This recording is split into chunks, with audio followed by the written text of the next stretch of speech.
Yes, to ensure that you are comfortable as you serve the people of Kenya. But now there is, as I have insisted, for those of you who have visited your counties, I have insisted that we will do what we need to do. But you know, we asked for this job. And there is a reason why you applied for this job. You went through the struggle of getting this job. You did it because you wanted to serve the people of Kenya. I hope that you do not do it for the welfare, you did not do it for salary. You did it primarily because you understood that this is a job that deserves to be done in a manner that is going to be respectful to the citizens of Kenya. So, and I have said, the first thing is to try your best to know what your job entails. Since your job is very cross-cutting, you must always try to find knowledge.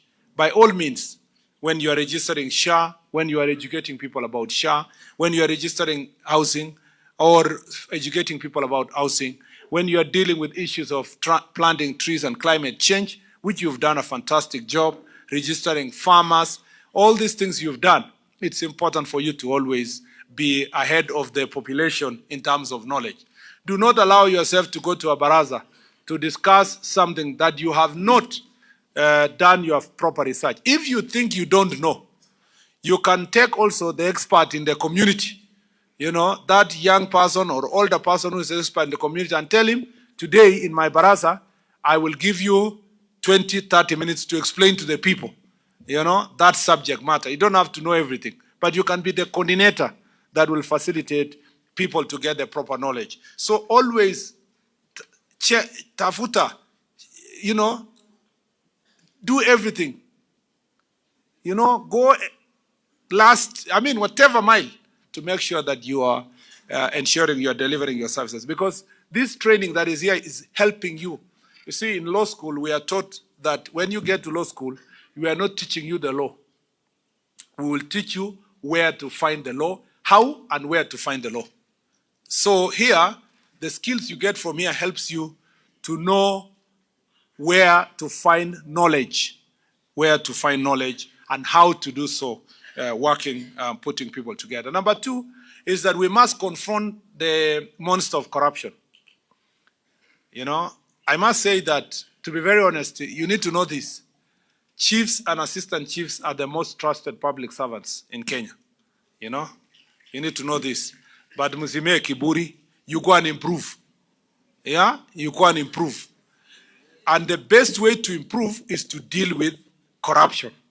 Make sure that you are, as much as possible, not in any way facilitating corrupt activities or involved in corruption or corrupt activities. You can see that this is the overall conversation in the country. As a chief, you don't need anything for your pen to sign something. Don't take something to solve disputes in the local area. Don't take something so that you can look the other way as our children are being hurt by drugs and alcohol abuse. You are a very important lot. And I really need to emphasize this, that we depend on you to deal with social ills, including gender-based violence, which is very prevalent in many parts of our country. I want to request you that get re-energized and let us together fight drugs and alcohol abuse. You have done a good job, and I want you to do even a better job going forward. I want you to be excellent. I have said this publicly, that there is nothing that goes on in a location that the chief does not know. And that is the truth. The challenge may be enforcement, and that's why we have Ngapu now to assist you, to help you in doing the enforcement. But you know a lot. You are also picked as a chief within your locality because it's assumed you respect and you want the best for your people. You are also a chief and assistant chief in your locality because your people will hold you into account. Please make sure that you become diligent in service delivery. Gender-based violence remains one of the challenges that is generally ignored, and I don't want you to be part of society. Don't be part of the cultural practices of your people in your location or sub-location. And you start saying, oh, it's okay, huyo mtu alikuwa anapika tu bibi yake, hakuna kitu mbaya imefanyika, sijui ilikuwa tu normal. hiyo ni FGM tumefanya tangu tukue whatever, marriage ya watoto under 18, you have normalized. Tunasema hata mimi nilipata bibi yangu akiwa 14. Yeah, you have to make sure that you enforce the law. Don't be part and parcel of the repugnant cultural practices in your community.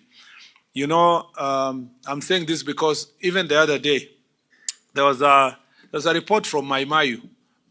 Is the chief of Maimayu here, or he's not in the training? Yeah, there was a report from Maimayu that there were cases of sexual trafficking in children for sexual purposes, and I went to Parliament. Of course, we did an investigation. The IG, through the DCI, did investigation. It was established that that BBC documentary was fake because the people they interviewed were not under 18, and they, paid people to do the interview and so forth. And we stand by our story. That is true, that they paid people to do the story. However, it does not mean, and I want to insist here, and I say that in Parliament, it does not mean we don't have problems of trafficking in children for sexual purposes. We have that problem. And I acknowledge in Parliament that we have that problem across the country. Not just trafficking for sexual purposes, but we have children and people, young people being trafficked for labor in other parts of the world, including being tortured in places like Libya, because they are taken from parts like Northeastern all the way across the country, promised jobs abroad. Others are being abused sexually locally. Others are being actually defiled by their parents. And I want to say this here, chiefs.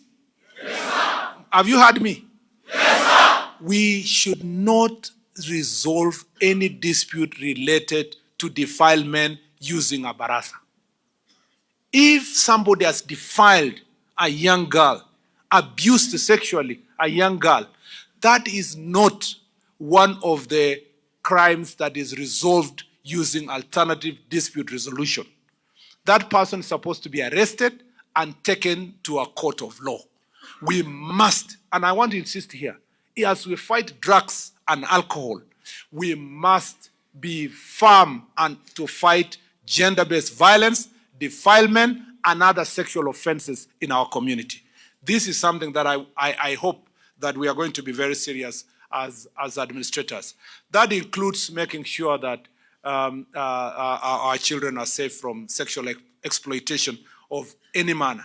But that does not allow people who want to profiteer using these stories to get away by organizing skits and fake documentaries to make money and at the expense, and yet even when they make this money, they are not reaching the victims who have suffered as a result of gender-based violence and other sexual offenses.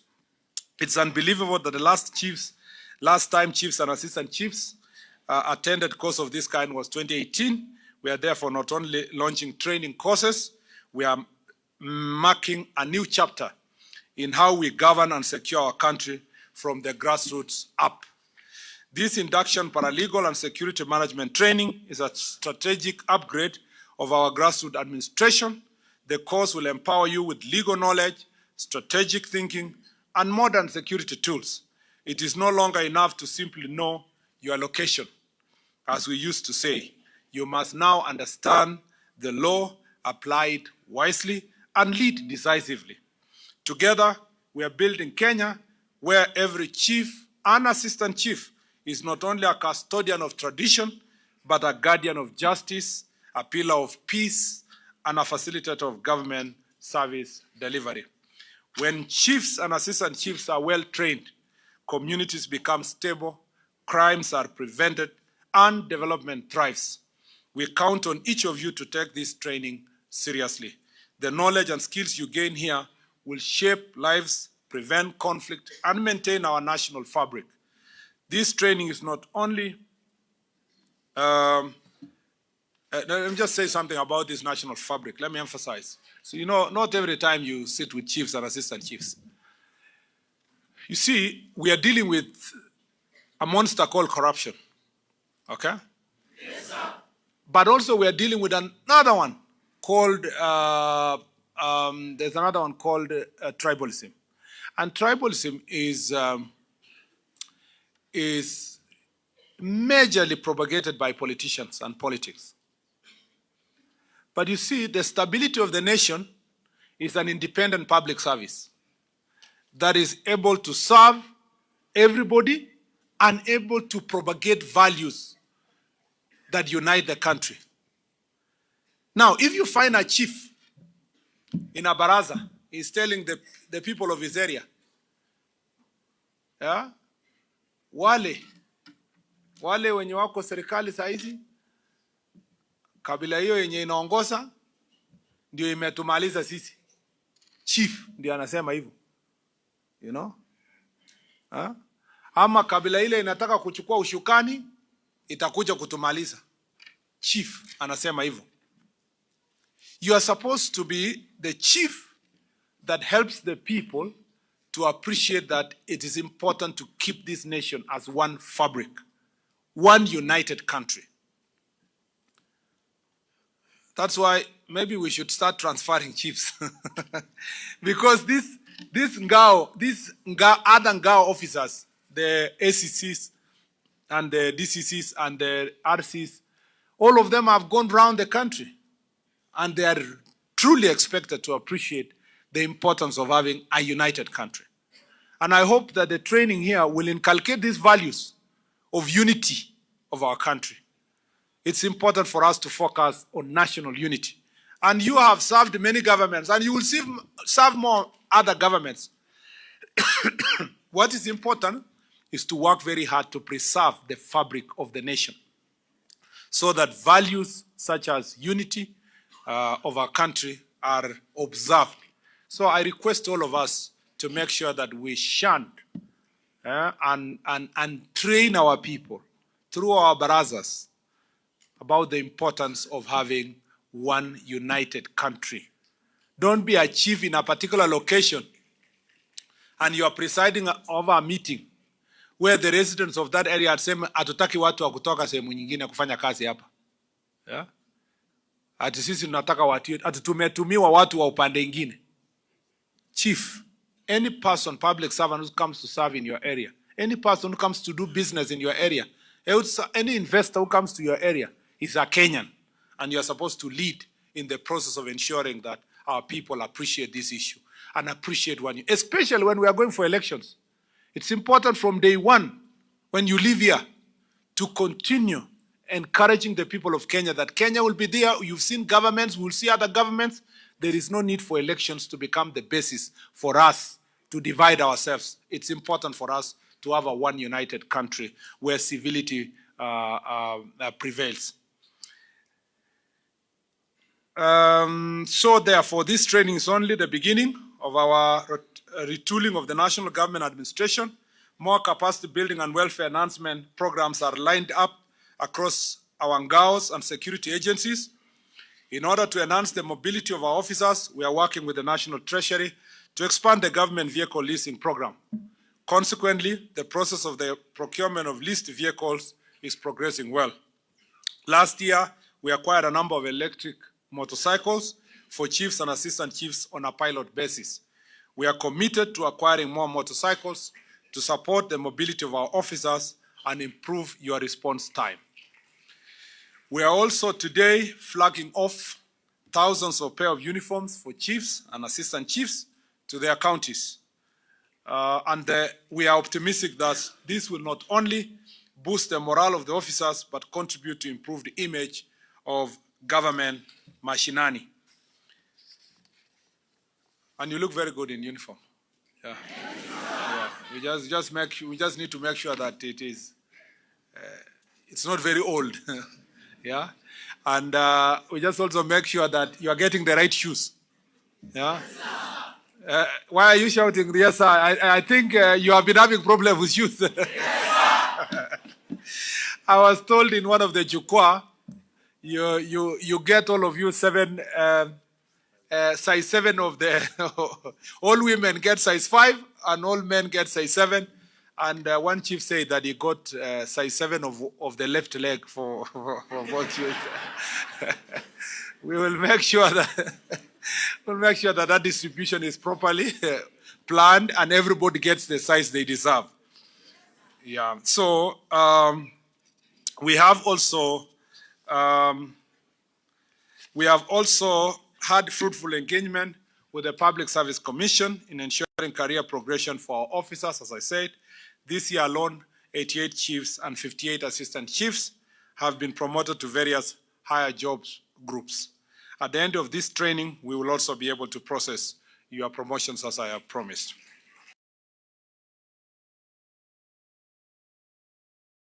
About the good books, the Bible says, to whom much is given, and as we do our part of bargain, you also are expected to reciprocate by ensuring effective and efficient service delivery. Uphold the integrity of the office of the chief and assistant chief as the representative of the office of the president at the grassroots. You should all times promote unity and national cohesion. You see, the office of the president. So the chief's office, assistant chief inaitwa office of the president, assistant chief's office. Yes, sir. Yeah, so behave like an officer